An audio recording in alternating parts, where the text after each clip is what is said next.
Hello and welcome to Tap That MTG, the show where we tell you everything we know about Magic the Gathering that's probably wrong, but fun to talk about. I'm Leslie, I'm Shauna. and today we're going to bring you another precon deep dive into these Battle for Baldur's Gate Commander Legends Commander precons. We're going to break it down, tell you what cards are in the deck, talk about what the deck is meant to do, perhaps give you some tips on how to play it wisely. And at the very end, we have put together a few tweaks that we think might make this deck a little better. So hopefully you will stick with us till then. Shauna, what is this commander and what is it meant to do? It is the Mind Flayers deck we have here, mateys. I love it. This is this deck has Captain Nagathrod. I don't know. The captain is here. Mighty Jack. No, let's not do that. Otherwise, we'll be in trouble. I know. I was just looking at this and that. actually thinking, I wonder if there's like a copyright infringement kind of tiny little Disney might. I mean, Smidge. They made the name so hard to pronounce that it Yeah. could possibly be the same name. So this is not just pirates. These are horror. This is a horror tribal deck, actually. This is about having lots of these horrible creatures out, as well as stealing your opponent's creatures from them and using them to bash them in the face. So that's what this deck is about. This one I will read to you. It's a 3/6 for 5. When your horrors have menace, you're going to have lots of them. And whenever a horror you control deals combat damage to a player, that player mills that many cards. There might be an underlying mill thing in this deck too, which we'll talk about in our tweaks a little. At the beginning of your end step, choose target artifact or creature card in an opponent's graveyard that was put there from their library this turn. So that's where you're going to be stealing their stuff.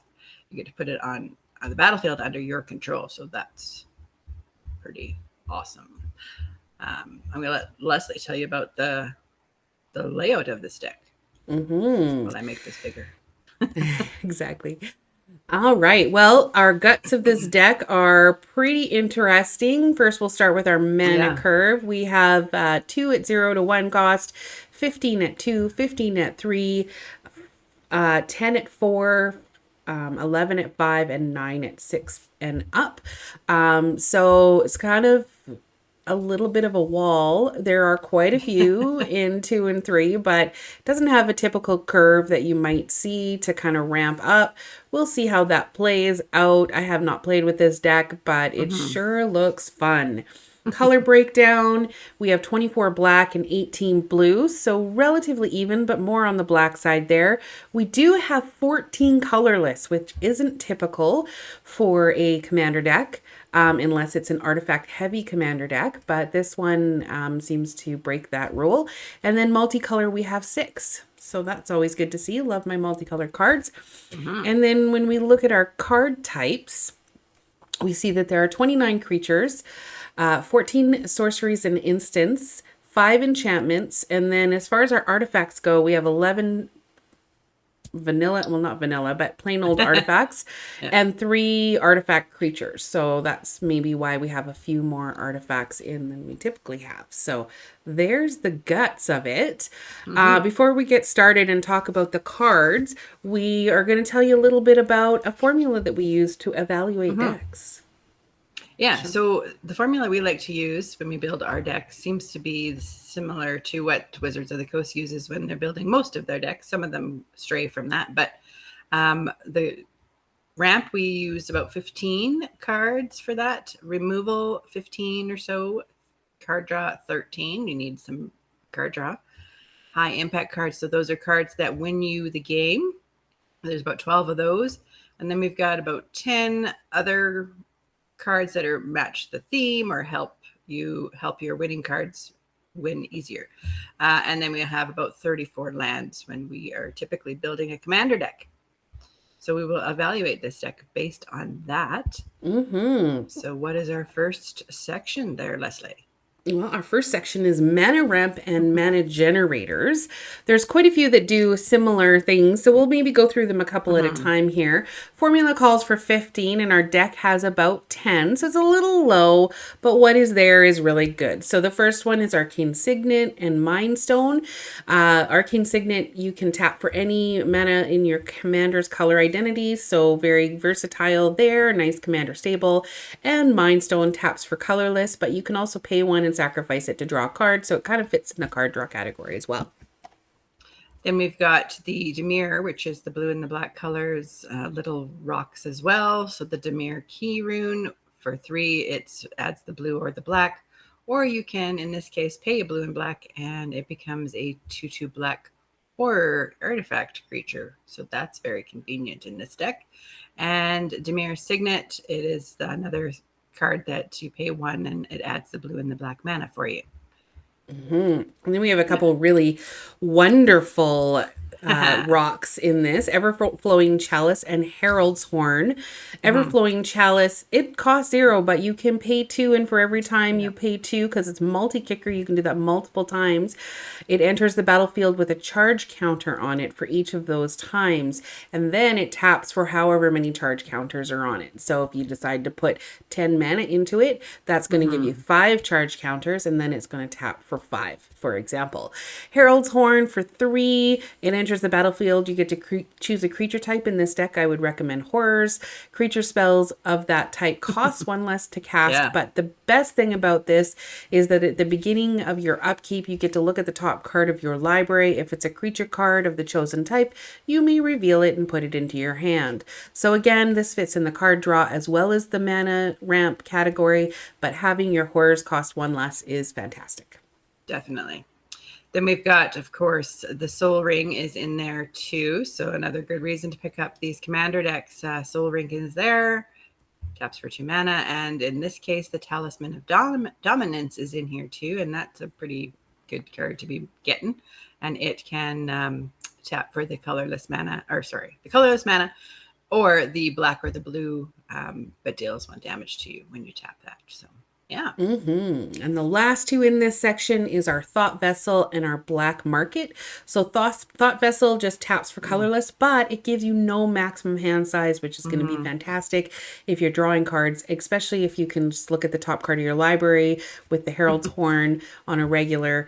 Black Market costs 5. It's an enchantment, and whenever a creature dies, you get to put a charge counter on Black Market, and then at the beginning of your pre-combat main phase, add however many swamps for each counter on Black Market. So now as your stuff dies, you're just going to have more and more mana to put stuff out, which is fantastic. It's crazy awesome. The next section we have is the removal section. The formula calls for 15. This deck has about 19 because we are basically stealing their creatures. So, that's removal. So the first one we have here is Mind Flayer. It is an amazing card, a 3/3 for 3 and 2 blue.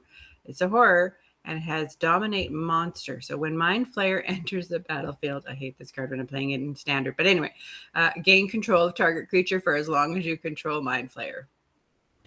So that's a thing. Yeah. And a lot of these removal cards could be in the high impact section as well. In fact, when you're building a commander deck, anything that you could put in these sections that's also very high impact, it makes the deck a little bit better. So Overcharged Amalgam is one of those. It's a 3/3 for 4, but it does have flash, so you can play it anytime. It's got flying and it has exploit. When Overcharged Amalgam exploits a creature, counter target spell, activated ability, or triggered ability. So exploit in Magic the Gathering is not written on this card. So I don't remember what it does. What is it? I believe it's you sacrifice a creature. I think. So I know. I'll just look it up. Hold on. Sorry. All right. So exploit is a triggered ability, which means when a creature enters the battlefield, you may sacrifice a creature. And then, so basically Why do they keep changing things? Because I that's don't just very know. similar to the one that just came out where you sacrifice creatures and it's like a True. Yeah. casualty. Yeah. Like why didn't they just Oh, right. exploit Yeah. instead of Yeah. casualty? Isn't that the same thing pretty much? Anyways, we digress. So you may exploit, or this has exploit. So when it comes Mhm. in, you can sacrifice a creature, and whenever it exploits a creature, you get to counter target spell. So this is kind of like a Mhm. flash it in at instant speed and sacrifice a creature, and then Yeah. you're going to counter someone's triggered ability or spell. Yeah. Yeah, Or that spell or whatever. So activated it's ability. it's Yeah, basically two cards in one yeah. because it's a It's a creature counter and a spell counter as well spell. as a creature Yeah. for 4. It's nasty. Then we've got Sludge Monster. It is another horror, and when it enters the battlefield or attacks, you put a slime counter on up to one other target creature. Non-horror creatures with slime counters on them lose all abilities and have base power and toughness of 2/2. So you're not really removing their creatures, but you're turning them into junk, Some easier to deal with. into bears. There you go. Exactly.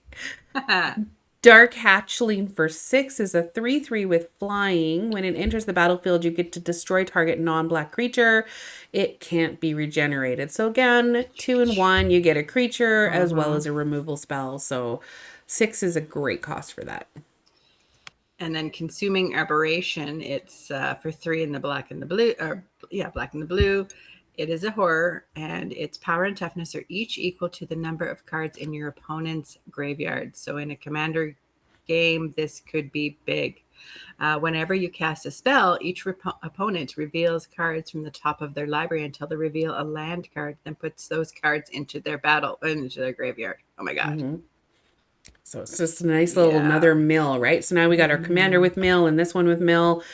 Another horror nemesis of reason for 5 is a 3/7 when it attacks defending player. What do? They put the top 10 cards of their library into his or her graveyard. Yeah. So yeah, basically another mill, and all you gotta do is attack with it.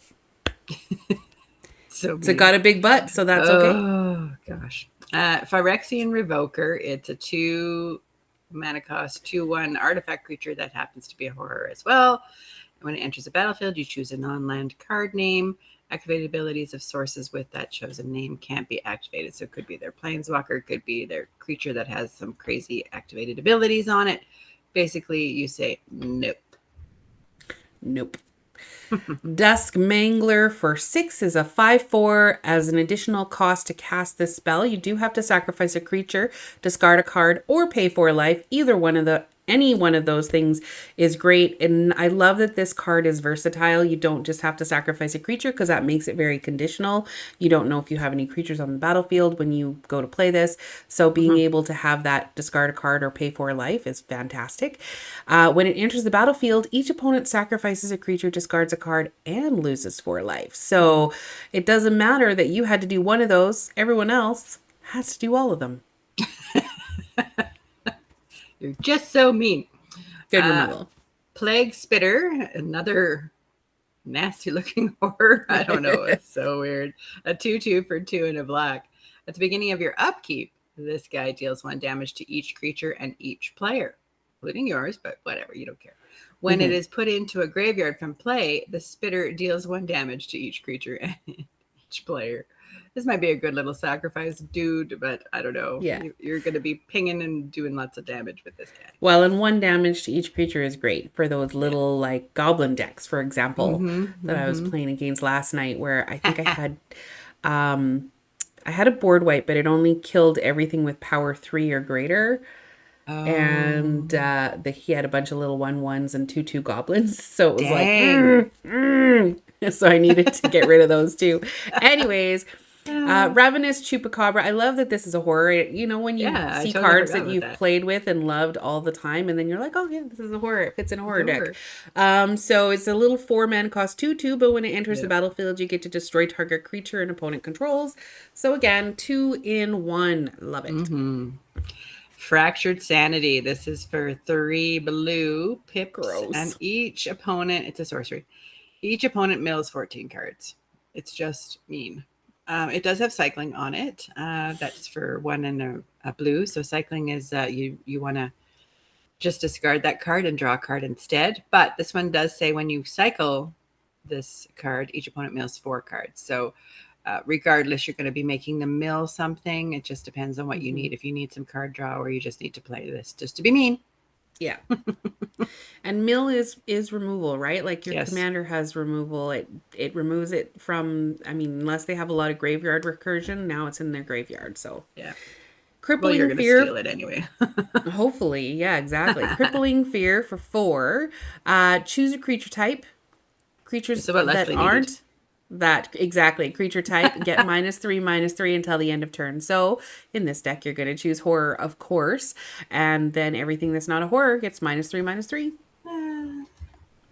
I have lots of fun with this card. I've played this Yeah. card several times. Hex, it's a 4 and 2 black sorcery, destroy 6 target creatures. That's a fun one. Yeah. Simple. Some traditional removal in Groot's Wake. I have a lot of fun with this one. I love it. Mhm. It only costs 8 or only. Only. But 9. you get to destroy all. Right, 9. I can count. Destroy all creatures you don't control and all planeswalkers you don't control. I love this card because you get to keep your stuff and they don't. So Yeah. She's mean like that. I am. Feed the Swarm for 1 and a black. It's a little sorcery that comes in very handy. Destroy target creature or enchantment an opponent controls. You lose life equal to that permanent's mana value, but sometimes you got to do it. Curtain's Call is a little instant that has Undaunted, which means that it costs 1 less to cast for each opponent, which could be all of it if you're crazy. In a typical commander game, it will be cost 3 less, depending on when you decide to play it. But you get to destroy 2 target creatures, so it's likely only going to cost you 3 to destroy 2 creatures, which is great. Then we have Memory Plunder. It is for 4 hybrid blue-black mana. It's an instant. You may cast target instant or sorcery card from opponent's graveyard without paying its mana cost. So, yeah. That could be something big. That's perfect. Hopefully it is. Yeah. You're going to do some...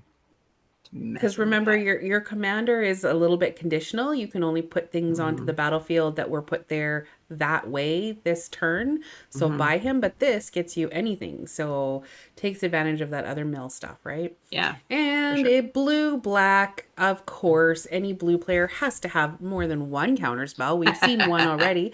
This is another one. Choose 1. Counter target spell with converted mana cost less than or equal to the number of cards in its controller's graveyard, which is probably lots by this point. Maybe not.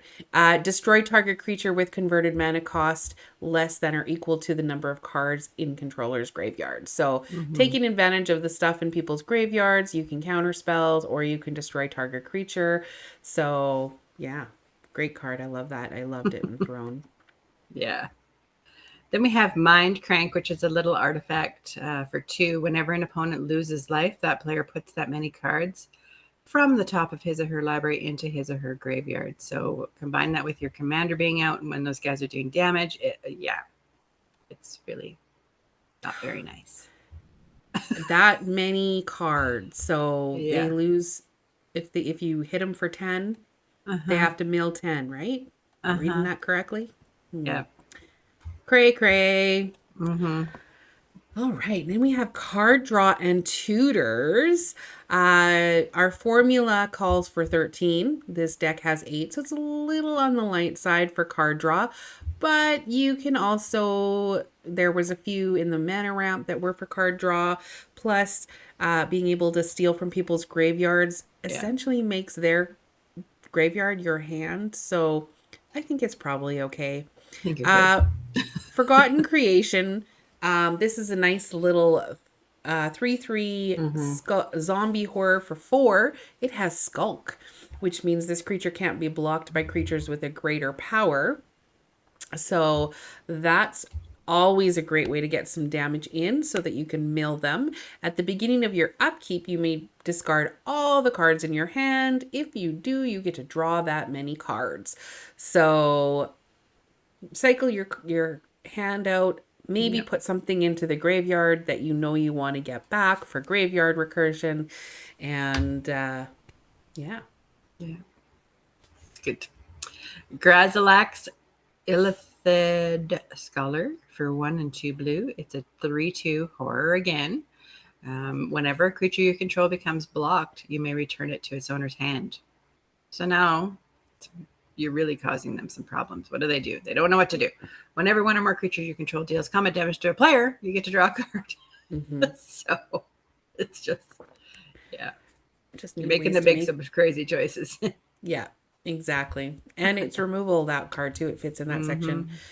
Wharf Infiltrator for 2. It's a 1/1. It also has Skulk, so it can't be blocked by anything power 2 or greater. When it deals combat damage to a player, you may draw a card. If you do, discard a card. And when you discard a creature card, you may pay 2. If you do, you get a 3/2 colorless Eldrazi horror creature token onto the battlefield. So creating some little 2 or 3/2s for 2, and you're probably going to get it in. If you have your commander out, again, get your commander out so you can take advantage of that. Exactly. And you're doing damage, you're milling some cards, and then everyone's milling that. Even if it's only 1, everyone mills 1, you get a creature for free. It's crazy. Then we have the Phyrexian Rager. It's a 2/2 for 2 and a black, another horror. And when it enters a battlefield, you draw a card and you lose a life. Whatever. Whatever. Life is overrated. Yeah. Siphon Mind for 4. Each other player discards a card. You draw a card for each card discarded this way. So again, if you have 3 opponents, you're going to get to draw 3 cards, and they're going to discard 3 cards. Removal and draw all at the same time. And then we have Extract from Darkness. It's for 3, a black and a blue. It's a sorcery that says each player mills 2 cards. Then you put a creature card from a graveyard onto the battlefield under your control. So that could be something that you just discarded for yourself. You're going to steal their good stuff out of their graveyards that you've been making them mill. You're just not going to be well liked at the table. And that one's great, again, because it's not just put there this turn, it's anything. So that thing that you've been kind of waiting to bring back, right? Yeah, definitely. Pull from Tomorrow is a great card. I love that this has an X in it because it gets you however many you need, draw X cards, then discard a card. So, I mean, heck, if you have Thought Vessel out, it gives you no maximum hand size. If you have all the mana to put into it and you need to draw 20 cards, draw 20 cards. Don't do that if you don't have Thought Vessel out, though. Yeah. Then we have Fact or Fiction. This is a 3 and a blue instant that says reveal the top 5 cards of your library. An opponent separates those cards into 2 piles, so they get to decide what piles they're going to make. And then you get to choose which pile you're going to take. So you put one of those piles into your hand and the other into your graveyard. So lots of decision making there. Yeah. Or if you're me, you just put them all in one pile and the other pile is empty, and you can give your opponent all their cards and be really nice. And that's the way I like to do it. Be fooled. Don't be fooled. What? I always do that. What are you talking about? Okay, our next section is high impact cards. Our formula calls for 12. This deck has about 9, but again, we've talked about a lot of great cards already that could fit into this category, so there's more than 9. Hullbreaker Horror for Can't believe this is in here. 7 is a 7/8. It has flash. It can't be countered. And when you cast a spell, you get to choose one of these. So as it's on the battlefield, you get to just keep doing stuff.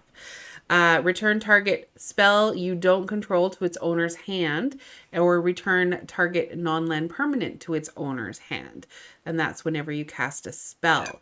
So returning a spell you don't control to its owner's hand is done while that is on the stack because it's no Mm-hmm. longer a spell once it's resolved. It's a permanent. If it's a permanent, Mm-hmm. instants go into the graveyard, so you can't return them to their hand once they're in the graveyard. So that's something you would do on the stack. So you would like cast something at instant speed or Yep. flash something in, and then you can counter their spell or return it to their hand and make them pay for it again at least. And then once it's on the battlefield and you just, you play a spell for turn, you get to return target non-land permanent to its owner's hand. That's great. Mm-hmm. And then you do something like putting the Lightning Greaves onto the Hullbreaker Horror and giving it haste and shroud, because that's not very nice. Yep. Oh my god. Yeah. Equip a 0 on And that one if you didn't know right, that. Yeah. exactly. Yeah.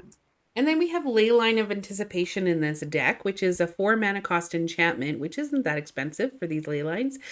Uh, when it is in your opening hand, which isn't often, but you can begin the game with it on the battlefield. However, when you do hard cast it or play it, you may cast spells as though they had flash. So, really Mm-hmm. high impact to be able to cast things whenever you want. Again, helps your Hullbreaker Horror if you have both of those out. Now you can even cast creatures. At flash speed if you Yeah. want, which then allows you to use a creature to counter someone's spell or put it back in their Mm-hmm. hand. So, Yep. It's going to do a lot for you. mhm. The Reflections of Lijara. This is an enchantment for 4 and a blue. It's when it enters the battlefield, create a or choose a creature type, which you're going to choose horror. And whenever you cast a spell of the chosen type, copy that spell. So copy the Kraken horror, Hullbreaker horror, copy anything of the any of these horrors. Like they're so Hullbreaker Horror isn't a uh, legendary. That's crazy. That's crazy. exactly. It should be legendary. I know, It should right? be. Ugh. This one is legendary, so you could copy it still, but you're gonna only keep one on the battlefield. Yeah. Zelix Sanity Flare. For 3, it's a 2/3. It has Hive Mind. Ooh, Hive Mind. What is that? Well, whenever a player mills one or more creature cards, Creature. you create a 1/1 Ugh. black horror creature token. And they're going to be milling lots of stuff and Mm-hmm. potentially creatures. Uh, you can pay 1 and tap it, and target player mills 3 cards. So it allows you to keep getting mill. And this one has choose a background. So we'll talk about a background in our next card, but basically, if you have this as your commander, you can choose a background to have as your second commander. Whichever one you choose gives you another color as well as another little ability for your horror. You may want this one. Yeah.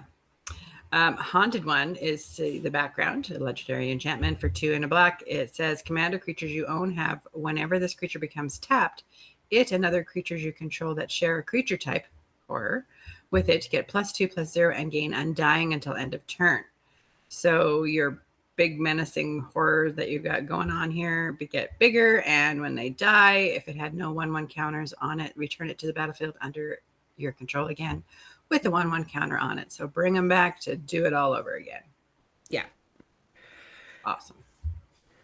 Psionic Ritual for 6 has Replicate, which is tap an untapped horror you control. And when you cast the spell, copy it for each time you paid its replicate cost. You may choose new targets for the copies. And then exile target instant or sorcery card from a graveyard and copy it. You may cast copies without paying their mana cost, and then you exile this. So, what in the heck is happening here? So, you play this card. Okay. And that is going to allow you to exile target instant or sorcery card from a graveyard and copy it. Basically, you're just going to get to cast that instant or sorcery for free. But if you want, you can tap untapped horrors to do that however many times you want to tap. So if you have 4 horrors sitting there not doing anything, or 10 or 20 or however many, you can tap, tell me if I'm wrong, Shauna, but you can tap 4 and that replicates that 4 times. So Yes. now you are going to get that to do that 5 times because the first instance as well as 4 extra times because you tapped 4 horrors. So that's how that works. Yeah. It's a little bit crazy. And if you have your background out, whenever this creature becomes tapped, it and other creatures you control. So, yeah, you could be doing that too. It's it's just it's crazy. okay to tap them. There's lots of things you got to be watching here. Yeah. Brain Stealer Dragon. This whole deck is a Brain Stealer because it's really crazy. For 5 and 2 black, it is a dragon horror, a 6/6 flying dragon horror that says at the beginning of your end step, exile the top card of each opponent's library. You may play those cards for as long as they remain exiled. If you cast a spell this way, you may spend mana as mana of any color. Whenever a non-land permanent an opponent owns enters the battlefield under your control, they lose life equal to its mana value. That includes the ones that you're doing using other cards to get from their graveyards and stuff. If they own them, they die. So, and if you steal, so whenever a non-land permanent an opponent owns enters the battlefield under your control, yeah. So when you steal something from them, now they lose life as well. Rude. Oh my god, I know so many people that are gonna love this deck. Euchelon for 4, I think I said that correctly, is an X4. Its power is equal to the number of crabs, oozes, and or horrors you control. In this case, it's probably going to be horrors that you're counting. It has a horrific symbiosis, which means at the beginning of your end step, you get to exile up to 1 target creature card from an opponent's graveyard. If you do, create a token that's a copy of Euchelon. So you get another Euchelon. Wow. And it's just going to keep getting more of them because they all trigger separately. So oh god. Okay. Then we're on to our last section, the other cards on theme, win conditions, cards that are going to support your main cards. These cards could be a little high impact in themselves. Depends on things. If it's something that's conditional, then we tend to put that in this section. So we've got the chasms. Oh, sorry. The formula calls for 10. The deck has about 15 in our opinion.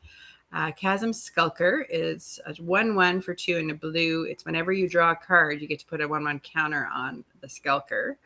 And when it dies, you get to create X 1/1 blue squid creature tokens with Island Walk, where X is the number of 1/1 counters that there was there. So Island Walk means that they can't be blocked if a defending player has an island.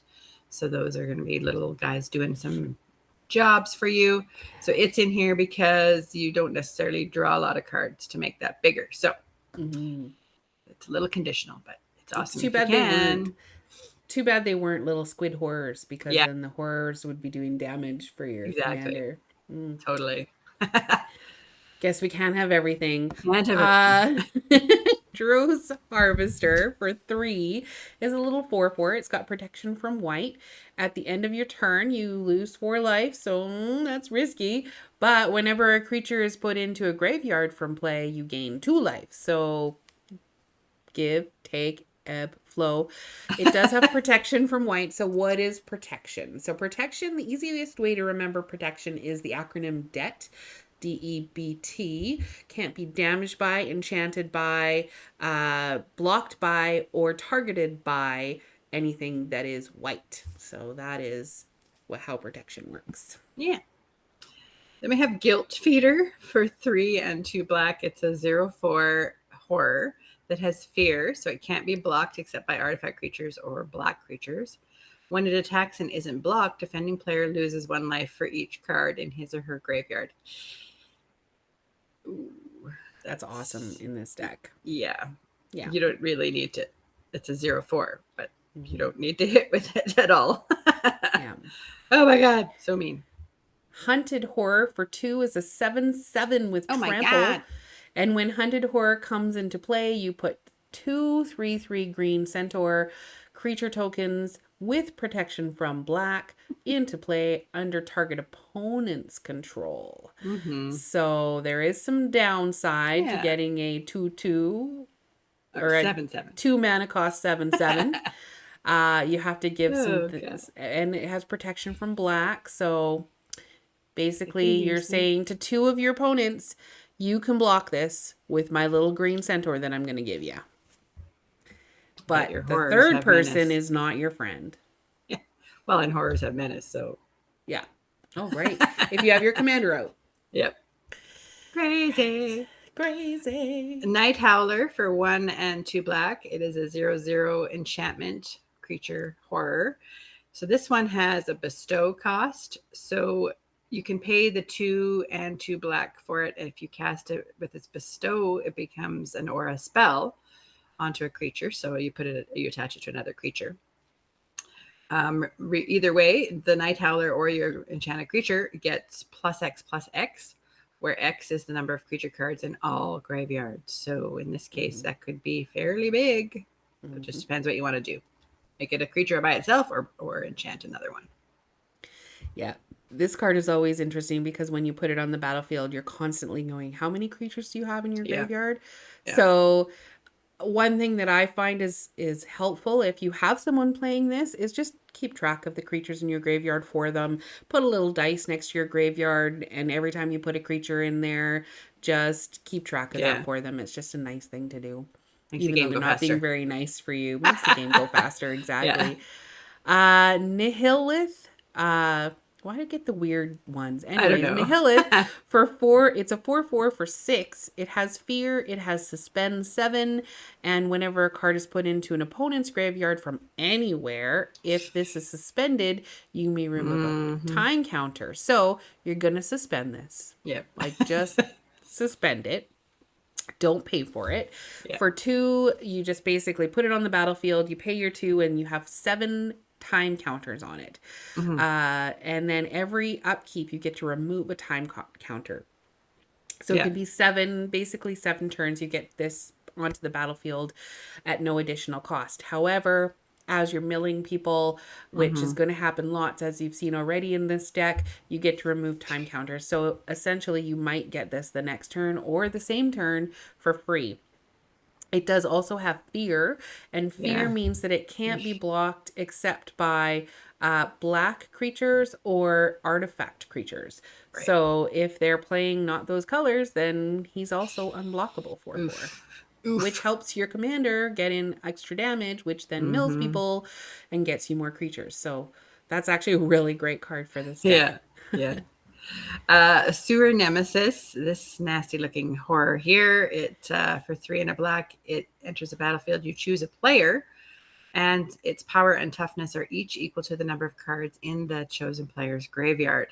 Whenever the chosen player casts a spell, that player puts the top card of their library into their graveyard. This is not very nice. Oh, so nice. You're going to have people complaining about you targeting them. Yeah. Why are you always targeting me? Because you have blue and you're casting all these spells, and it's going to help me, not you. Exactly. Woe Strider for 3 is a 3/2. Whenever it enters the battlefield, you get to create a little 0/1 goat creature token. You can sacrifice another creature to scry, which is always nice. And this has escape, so you can exile 4 cards from your graveyard and escape it. And you're going to have probably lots in your graveyard. Woe Strider's escapes with 2 1/1 counters on it. And then when it escapes, you get another little goat, and you can use it to scry. So it's a nice little ongoing. But again, it's a little conditional depending on what's in your graveyard, if you can bring it back, and whether you have things to sacrifice. So it's another one of those cards that I didn't realize was a horror until it's in a deck like this. Exactly. Psychosis Crawler, it is a horror for 5, a little artifact one. Its power and toughness are each equal to the number of cards in your hand. And whenever you draw a card, each opponent loses a life. So if you can get some more card draw happening for yourself, you can drain their life and make this bigger because you've got 20 cards in your hand. Woohoo! Yep. And we have Spellkite for 2. It's a little 0/4, and it has a Phyrexian symbol on it, that little circle with a line through it. Basically, you can pay that and change the target of a spell or ability to Spellkite instead. So if someone tries to target you, you can just say, you know what? I would like to pay either 2 life or a blue in order to change the target to this instead. Maybe it's a removal spell. Maybe it's an exile spell. Maybe it's I'm going to give creature +3/+3. And then you can say, actually, no, I think I'm going to give my kite I plus never three thought of plus that. three instead. And you Oh, can do that's that with at life. instant speed. So if you just Yeah. want to mess with someone's turn, if you think like Sean is getting out of control and she makes her thing really big and you're like, you know what? I'm not going to No. do that. No, I'm not going to let you hurt my other friend over there. Yeah. Or vice versa if you want to save someone. Anyways, there's all kinds of things you can do. And that's the way my mind works. I'm sorry. Yes. So mean. Dothy Horror, this nasty looking guy, is a 2/1 for 2, and it has Shadow. And it's, which Shadow means that it can't be, or it can block or be blocked by creatures, by only creatures with Shadow. So that's an older keyword. So there's not a lot of cards with that. And it can't be blocked by white creatures as well. So even better if they're white It's shadow creatures. So basically it's just going to be gonna unblockable, do right? some damaging for you there. Aboleth Spawn. This is Another weird so word. gross looking card. It's a fish horror for 3. It's a 2/3. It has flash, so you can play it at instant speed. It also has ward 2, which means that it costs 2 extra to target it with anything if anyone wants to try to do something to it. And it's got probing telepathy. Whenever a creature enters the battlefield under an opponent's control, causing a triggered ability of that creature to trigger, you may copy that ability and you may choose new targets for the copies. So they're getting triggered abilities for enter the battlefield effects. Now so do you. Oh, Endless Evil for 2 in the blue. It's an aura enchantment that you put onto your creatures. At the beginning of your upkeep, you create a token that's a copy of the enchanted creature, except the token is a 1/1. And when the enchanted creature dies, if that creature was a horror, you return Endless Evil to its owner's hand. So, yeah. You're just going to be copying a whole bunch of your stuff. So Yep. mean. Why not?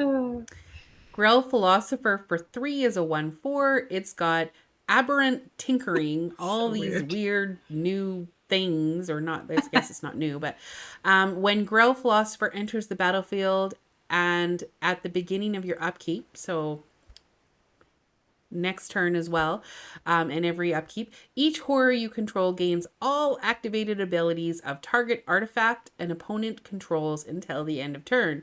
You may spend blue mana as though it were mana of any color to activate those abilities. So it's kind of weird because you can only spend blue mana as if it was any color to activate those abilities, but most artifact activated abilities cost nothing anyway, but you can only choose an artifact. It's very interesting. This is a very fun card to play, but there might not be any artifacts on the battlefield. So, yeah, it could end up just being a dud sitting there on the battlefield and you're just waiting for something fun to happen with it. But Yeah. I hope something fun happens with it for you. Then we've got From the Catacombs, a sorcery for 3 and 2 black that says return target creature card from a graveyard to the battlefield with a corpse counter on it. If that creature would leave the battlefield, exile it instead of putting it anywhere else, and you take the initiative. So it has escape of 3 and a black, and you can, like Leslie was saying earlier, you can exile cards from your graveyard to play this again. So this is a way for you to steal their creatures as well and exile them permanently after you're done using it. And taking the initiative means that you get to go into the dungeon, a special dungeon that Leslie's going to put up on the screen here. I forget what it's called. My brain stopped working. No, that way. But yeah, you get to go into Called that Undercity. dungeon. Undercity. Get to go into there. And you get to do that on every, is it upkeep or Upkeep? Yeah. On every upkeep, you get to venture into that dungeon. And so you might have cards that benefit from that. I don't think we had any in this deck, but we're venturing into the dungeon, but that dungeon has some good stuff for you. So It does. You might want to add some adventuring kind of stuff. All right. And then as far as land goes, we won't talk too much about the land except for one of them that's in this deck. There are 34. That's what, or sorry, our formula calls for about 34. There are 38 land in this deck. So that is a way that you can start tweaking this deck. Again, play with it first. You might need all those lands, but we tend to think that that's too many because you just keep pulling lands. However, Rogue's Passage is in this, which isn't an expensive card, but it's very good in this deck because you can make something unblockable. And as we remember, our commander, if you do damage, people mill that many cards depending on how much damage you do. So being able to make something unblockable is really good in this deck. So Rogue's Passage was worth a little bit of a mention. A little plug. A little plug. And so now we've come to the section of that you've all been, I'm sure, sitting there with bated breath waiting for our take on tweaks. These are just some options that you could use. Of course, you wouldn't put all of them in there. You can pick and choose, and we always recommend playing with the deck a few times before you start tweaking it.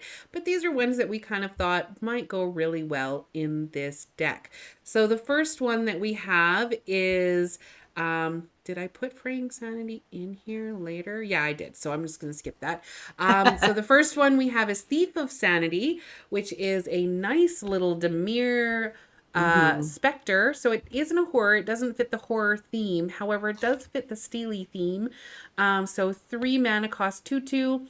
When it deals combat damage to a player, look at the top 3 cards of that player's library, exile one of them face down, and put the rest into their graveyard. You're getting stuff into their graveyard, and you can then look at that and cast it for as long as it's in exile and spend mana as though it was any color. So you get some removal from their deck. You get to cast something of theirs for free, or not for free, for whatever it costs from exile. You get to keep doing that every time this does combat damage, and you keep getting to put things into their graveyard, which will help you with some of that other stuff. So we thought it was worth it, even though it's not a horror. Yeah. And another one that goes along with the pirate piece of this theme that we were thinking of, the Hostage Taker. It is another really great Dimir steely kind of card. It's for 2, a blue and a black, a 2/3. When he enters the battlefield, exile another target creature or artifact until it leaves the battlefield. But you can play that card once you steal it. So you can steal something really good from them or something that's really annoying and then play it again on your side of the table instead. And then we also thought maybe taking advantage of things in people's graveyards was a great thing that is already very prevalent in this deck, but Bonehoard isn't in there. So you may want to add that. It's a great card for that. It's a living weapon. So you pay 4 and you put a little germ counter onto the battlefield, and then you attach this to it. An equipped creature gets +X/+X, where X is the number of creature cards in all graveyards. So it's going to be really big. Again, this deck has Rogue's Passage in it. That combined with, if you put this on a horror, because you're going to unequip it and put it onto a horror, now you have a really big horror that's unblockable that you can do damage with and mill things and trigger your commander with. So great card to maybe add. Yeah. And then to help out with the card draw thing a little bit, maybe with this Notion Thief, it's a 3/1 for 2 and a blue and a black. It isn't a horror, but it's a human rogue that has flash. And you can use that to say if an opponent would draw a card, except the first one they draw in each of their draw steps, instead, that player skips that draw and you draw a card. So that's stealing their card draw from them and you get to use it. So, yeah. Mean. It's so funny because as I'm reading through all of these suggestions, we prepared these documents like a week and a half ago. And so I've forgotten what we suggested. And I'm like, oh, no, that's a great card for this deck. We were smart, Shauna. Wow. Anyways, Metallic Mimic is one of those. For 2, this is great in any tribal deck. So taking advantage of those horrors, this one would enter the battlefield. You get to choose a creature type. So horror. It is a horror in addition to its other types, but for each other creature you control of that chosen type entering the battlefield, it enters with a additional 1/1 counter on it. So getting some counters on those horrors, making them bigger as they come in. Yeah. So, good tribal. Awesome. Yeah. And then Grimoire of the Dead. I've always wanted to play this card more. It is a artifact that costs 4, and you can pay 1 and discard a card and put a study counter on the Grimoire of the Dead, and you can tap it and remove 3 study counters from it and sacrifice it. Put all creature cards from all graveyards onto the battlefield under your control. They're black zombies in addition to their other colors and types. She's Oh my laughing. God. Because that This would be is so crazy. neat. You're milling all this stuff and Yes. like it's awesome for It's like gonna be a talk game about winning. stealing from Yes. graveyard. Uh people Yeah. so be careful about this because you want to have enough things in the if you put this in, you want to have enough things in the graveyard. As soon as this comes out, if you put it out early, people are going to try and get Mhm. rid of it, knowing what your deck is going to be doing. And so you want to be able to do it fairly quickly and Yeah. when there's enough things on the graveyards. A Mask with Nexus is another Mhm. great one for tribal. It is in, I believe, the one we just did, Exit from Exile. No, It's in it's in the no, party it's in time deck. the party time. Yep. Yeah. So Maskwood Nexus is 4, and creatures you control are every creature type. The same is true for creature spells you control and creature cards you own that aren't on the battlefield. So anything in your graveyard is also every creature type. So now everything's a horror. It doesn't Mhm. matter, which Yep. is great because the stuff you're stealing isn't necessarily going to be a horror, but you put this on and now it is, and it triggers your commander. So that's why we thought this would be good. Yeah. So for 3 and tapping it, creature you get to create a shapeshifter changeling, which of course is also Is a a horror in horror. this case. Yeah. Yeah, I think it's if you have one, it's a must add, I think, to Yeah. this It's deck. going to be good for this deck for sure. Then this card, the Necrogoyf, this one I have seen this in quite a few different decks, and it always is pretty good because its power is equal to the number of creature cards in all graveyards. And at the beginning of each player's upkeep, they have to discard a card, Mm-hmm. including you, but who cares? And then this has madness. So you could even play this for 3 if you have a card that tells you that you have to discard a card, discard this guy, and then play it for 3. It just, it's so good. It's not a horror, but it's going to be able to do some work for you, I think. Mm-hmm. And then we have one that is also a all creatures from all graveyards. So Moijin the Grim Betrayer for Mm-hmm. 8 is a 5/2. It enters with a indestructible counter on it if you cast it from your hand. And then you get, so if you take it from your graveyard, it doesn't. So this is when you want to hard cast if you put it in. Mm-hmm. But remove an indestructible counter from him and put onto the battlefield under your control all creatures in all graveyards that were put there from anywhere this turn. So if you have a specific turn where you did a lot of melee stuff, Mm. then that would be a good time to say you're going to sacrifice this and get all the creatures. Nasty. Mordivore, it's for 2 and 2 black. Its power and toughness are each equal to the number of creature cards in all graveyards. So again, these things are going to do a lot of work for you, and you can regenerate it for 1 black. Can you explain regenerate? Because that's Sure. often something that people are like, how does that work again? So when it's going to die, so it's blocking something or they're killing it or whatever, as a response, you can pay that black, in this case, cost, and it just gets to live, basically, right? You have to tap it though, right? Oh, yeah, I think so. Yeah. Always forget that piece. Yeah. Yeah. Thank you. So it doesn't leave the battlefield or anything like that. So it won't lose counters or anything like that. Basically, it's just like, no, I'll just tap it down and keep it. Thanks. Yeah. Necrotic Ooze for 4 is a 4/3. As long as Necrotic Ooze is on the battlefield, it has all activate abilities of all creature cards in all graveyards. So again, taking advantage of that stuff that's in the graveyards, all those activated abilities, it's going to be kind of annoying to try and keep track of because you have Yeah. all these things. So I recommend some Infinite tokens, I think so. I not a think you're paid going to need promotion. that. Exactly. Then this card, this is such a fun little card, fun looking card. It's a Thrilling Encore for 4 and a black. It's an instant that you're going to play, put onto the battlefield under your control all creature cards in all graveyards that were put there from the battlefield this turn. Yeah. So the great card for you to use to pretty much finish the game. Mm-hmm. So Oh, basically, God. what we're saying is all creatures in all graveyards. Put those in. Yeah. The Eldest Reborn is another great one that is also, it's a removal twice, and then you get to bring something back, and it's anything at any time from a graveyard, so not just this turn. So you get a 5 mana cost saga. Basically, the first turn you put it out, each opponent sacrifices a creature or planeswalker. Then on your next upkeep, each opponent discards a card, and then on your third upkeep, you get to put a target creature or planeswalker card from a graveyard, anyone's graveyard, including yours, onto the battlefield under your control. So you got some choices there, and that would be a good little removal to put in here. Yeah. And then if you want to add to the annoying mill theme of this deck, you're gonna have lots of mill going on, really, honestly. Maddening Cacophony, it's for 1 and a blue. You could kick it for another 3 and a blue, so for 6 total. Basically, with the 1 and the blue, each player, or each opponent, mills 8 cards. If this spell was kicked, instead each opponent mills half their library. Yeah, rounded up. It is maddening. It's worth paying the 6. Just pay the 6.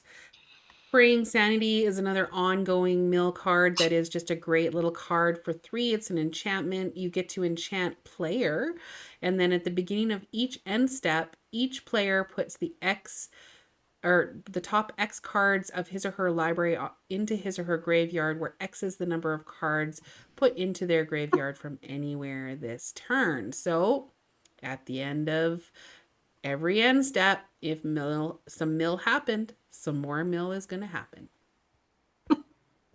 This is a weird one, though, because it's a curse that doesn't specifically curse that player.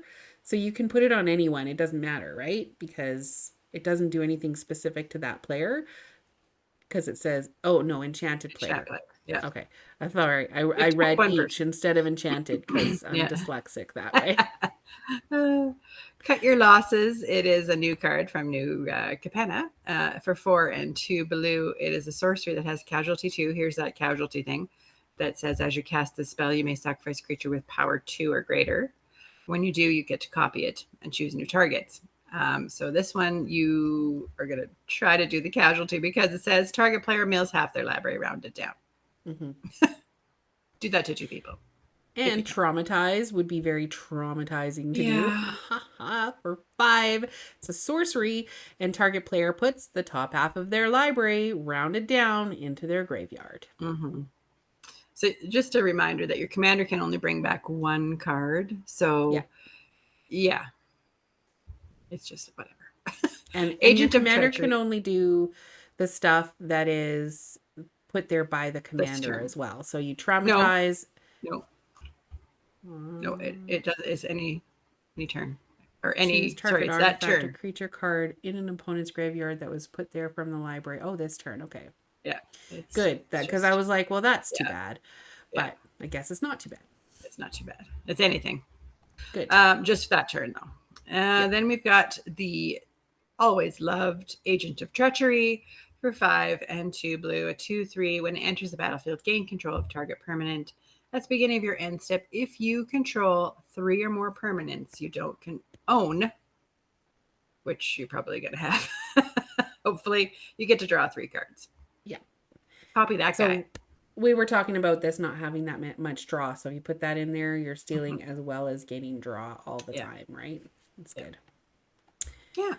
It's too bad it wasn't win the game. Anyways, that's it for this time. Those are our tweaks. We had a lot this time, which is fantastic. We were excited about this deck. I hope you are too. Thank you so much for watching. We're available on YouTube and Twitch. Also, feel free to connect on Facebook, Twitter, Instagram. We'd love to hear how you would tweak this deck. So definitely comment or send us a message or mention us.